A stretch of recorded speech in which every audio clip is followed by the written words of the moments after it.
ঢেকি গরু বা বকনা গরু হিটে আসলে কি করবেন? ৩ বার যখন হিটে আসে তারপর ৩ বার মিস করবেন, তারপর ইনজেকশন বা ন্যাচারাল সার দিয়ে ফাল দিতে পারেন।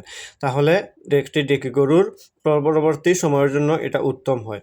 এবং দেওয়ার টাইম, বীজ দেওয়ার টাইম, উপযুক্ত সময় হচ্ছে ১২ ঘন্টা পর। যে টাইমে হিটে আসবে ও টাইম থেকে ১২ ঘন্টা পরে বীজ দিতে হবে এবং ১৮ ঘন্টার ভিতরে।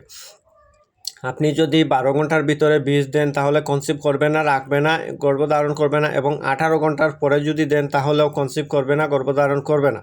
অতএব আপনাকে বীজ দেওয়ার উত্তম আদর্শ টাইম হচ্ছে ১২ ঘন্টা পর, হিটে আসার ১২ ঘন্টা পর এবং ১৮ ঘন্টার ভিতরে। অতএব কোনো সময় কোনো ক্ষেত্রে অনেক বকনা বা গাভী বেশি সময় হিটে থাকে, তখন অনেক সময় ১৮ ঘন্টা পরে, ২৪ ঘন্টার পরেও দিতে হয়, না হলে কনসিভ করে না। এটা হিট বুঝে দিতে হয়। অতএব আপনি যদি মনে করেন আমার সময় নেই, আমি তাড়াতাড়ি বীজ দিয়ে দিব, না, আপনার তাড়াতাড়ি সময় না থাকলেও বীজ দিতে পারেন, কিন্তু কনসিভ করবে না, গর্ভধারণ করবে না, এটা আপনাকে বুঝতে হবে। অতএব এই ধরনের ভিডিও পেতে হলে অবশ্যই চ্যানেল সাবস্ক্রাইব করবেন, লাইক কমেন্ট করবেন, এবং কোনো পরামর্শ পেতে হলে আমার সাথে যোগাযোগ করতে পারেন। আমার এখানে প্রোফাইলে মোবাইল নম্বর দেওয়া আছে, ফোন দিতে পারেন। ধন্যবাদ।